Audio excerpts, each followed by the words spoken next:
Hey everybody, today I'm going to show you how to set product and variant meta fields when you create new products and variants by importing via EasyCSV.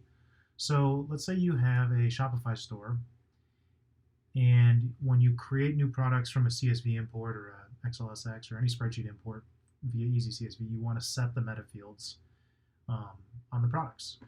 And so EasyCSV doesn't allow you to create net new meta fields on a product, but if you've made them already, we can set them. So if you go to settings, you scroll down to meta fields, you'll see here you can make meta fields for different products. Today we're going to go through products and variants. We don't allow you to create customers at this time, but products and variants we do. So you'll see here I have made some already.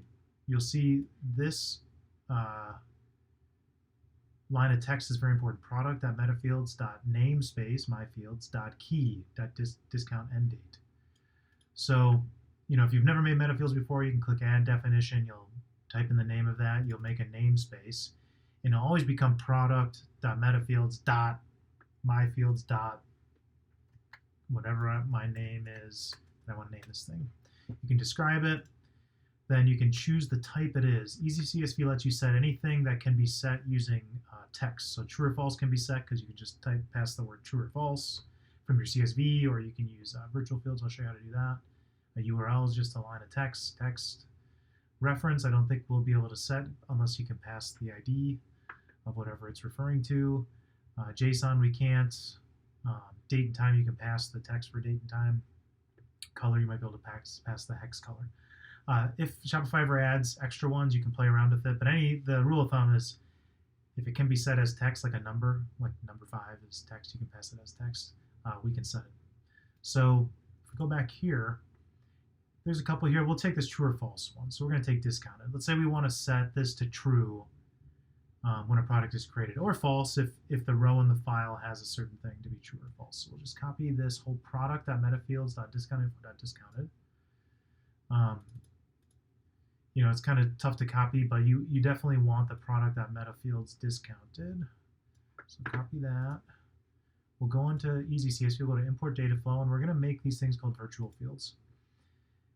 So we'll go to new virtual field, and we're going to put that whole key in here. So product.metafields.namespace.key. You don't really need product if you don't want to, if you delete product. If you don't say product or variant, EasyCSV assumes it's product. So you're going to want to put product in here for product, and you're going to want variant for variant. So down here, you can choose a column from the CSV file if you want. So, if you got something from the CSV file itself in a column in every row, you can choose that. In our case, we're going to just type the static value of true. You can do if-else statements. You can say, like if price exactly matches whatever. You can say false, otherwise true. To pass this value, you can do an equation. We have some very advanced functionality.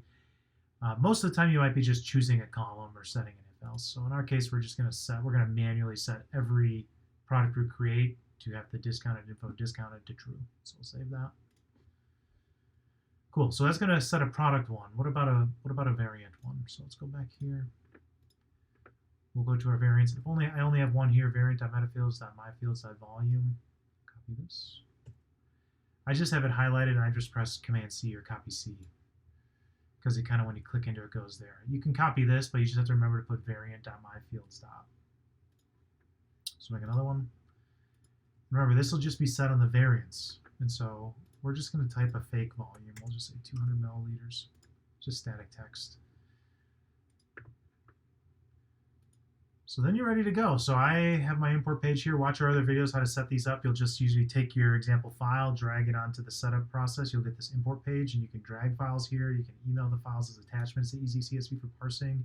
You can use our scheduled fetcher to go grab files from like FTP on a schedule once a day, once a week, every hour. Get it from a URL, like if you have a feed.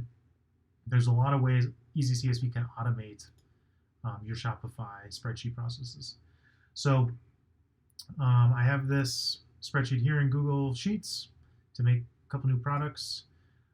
It also has a filter, so I have some products I don't want in, like the products that get imported has to pass these filters, so you can filter out bad products you don't want. So let's do an import here. Let's import. Now, when you start importing, it queues it up. You'll see it filtered out those records I didn't want. Queues it up, and you can click here to see the report. You'll see that it's kind of still processing. If you refresh this page, you'll see, oh, now, okay, I have 5 requests to the Shopify API to create new products. You can keep refreshing this. It could take a while. You can go away. EasyCSV will email you when it's done. If there's ever any errors, it'll show errors here. Great, we had all 5 products created. If you ever see an error, let's go down here. At the bottom of your import page, you'll see a nice log if you refresh it. Here's an example I was testing where everything failed, CL failed. So we get to click here and see the errors. It'll show what was in the end submitted to the Shopify API and what the error was Shopify told you. In this case, this error was not very descriptive. What I was doing was I was testing just sending junk for the metafields, like a junk namespace and key for a metafield. And that would work.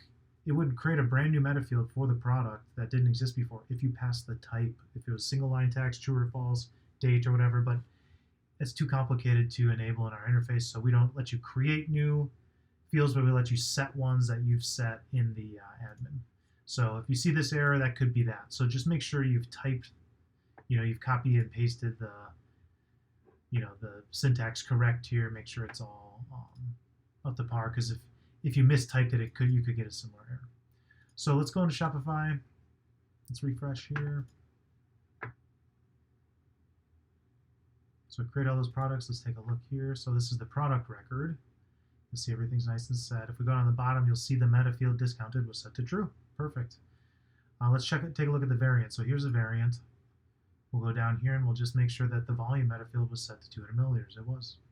So, pretty easy. You just have to remember to go set those virtual fields. And as long as they start with product.metafields and then the namespace and the key, EasyCSV will know that that's what you're trying to do. You're trying to set existing metafields that you've described already in Shopify. If you need any help, please reach out to EasyCSV support via chat or email. We always get back to everybody, even if we don't get back right away. So thank you. Talk to you soon.